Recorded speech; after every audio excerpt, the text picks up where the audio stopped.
Good afternoon, everyone. I'm Edward Yang. It's a huge honor for me to be here representing my fellow TIPS interns from 2015, and I'm really excited to share my story with all of you today. When I first started my journey with Teens in Public Service earlier this year, I didn't really have an idea of where that journey would take me.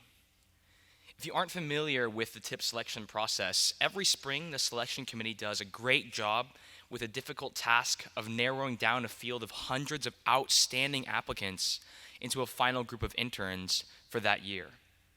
And then they pair every individual intern by hand with one of dozens of nonprofit organizations and community service projects in the greater Seattle area based on that applicant's address, experience, skill sets, and potential. As an applicant, I was kept in the dark for this entire process, and I found myself faced with a lot of uncertainty.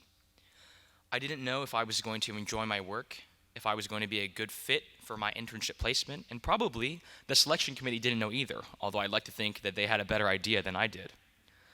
And the more I think about this, the more amazed I am that all of my uncertainty turned into an incredible experience that has brought me to where I am today.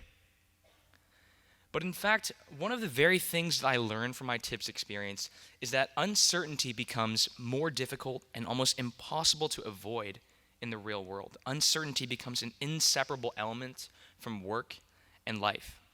Even the best among us is never really going to know for sure if we're going to arrive somewhere exactly on time, if an important email has actually been received, or if a certain project will succeed as we had hoped.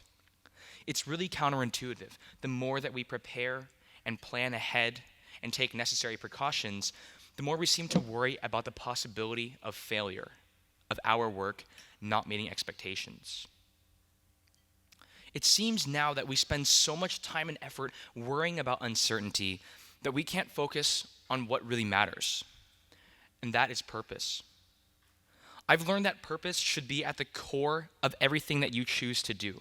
And if you can't find a purpose in something that you're doing, you either haven't looked hard enough or you aren't doing the right thing for you.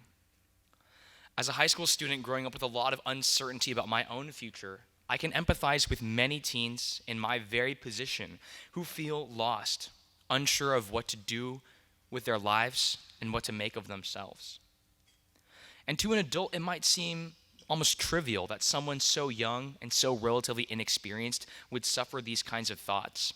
But to a teenager looking for answers about their identity, their life, and their future, the weight of this uncertainty is almost unbearable without a clear purpose.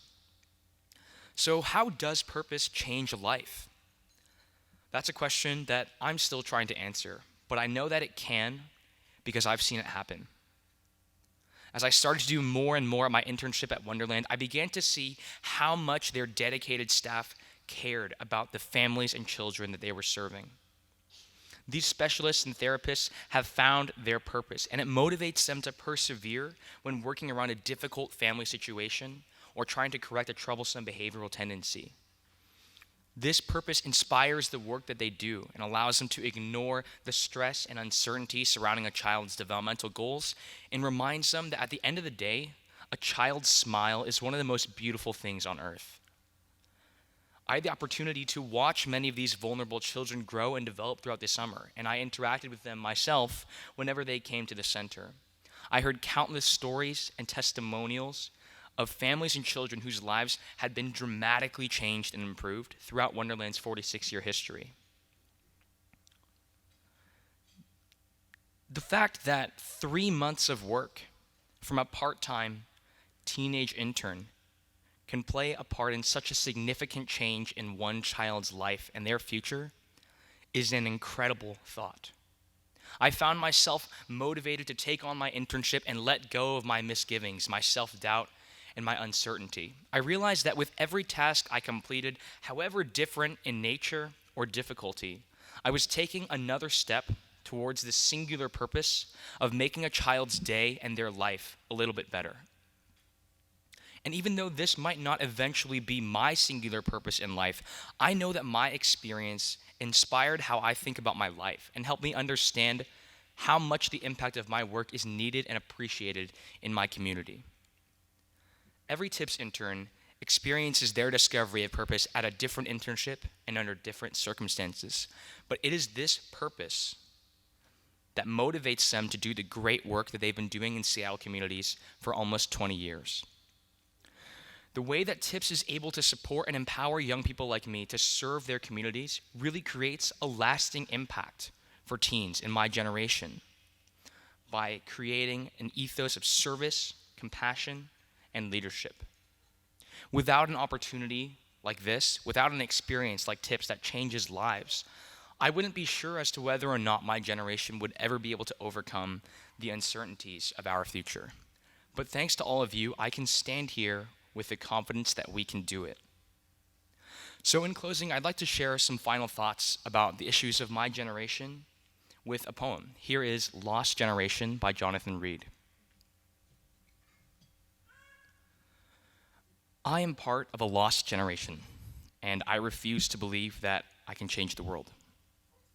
I realize this may be a shock, but happiness comes from within is a lie, and money will make me happy. And so in 30 years, I will tell my children they are not the most important thing in my life. My employer will know that I have my priorities straight because work is more important than family. I tell you this, once upon a time, families stayed together, but this will not be true in my era. This is a quick fix society. Experts tell me 30 years from now, I will be celebrating the 10th anniversary of my divorce. I do not concede that I will live in a country of my own making. In the future, environmental destruction will be the norm. No longer can it be said that my peers and I care about this earth. It will be evident that my generation is apathetic and lethargic. It is foolish to presume that there is hope, and all of this will come true unless we choose to reverse it. There is hope. It is foolish to presume that my generation is apathetic and lethargic. It will be evident that my peers and I care about this earth.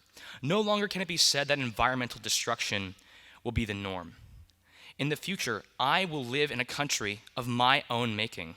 I do not concede that 30 years from now, I will be celebrating the 10th anniversary of my divorce. Experts tell me that this is a quick fix society, but this will not be true in my era. Families stayed together once upon a time. I tell you this, family is more important than work. And I will have my priorities straight because my employer will know that they are not the most important thing in my life. So in 30 years, I will tell my children, money makes me happy is a lie, and happiness comes from within. I realize this may be a shock, but I can change the world, and I refuse to believe that I am part of a lost generation. Thank you very much.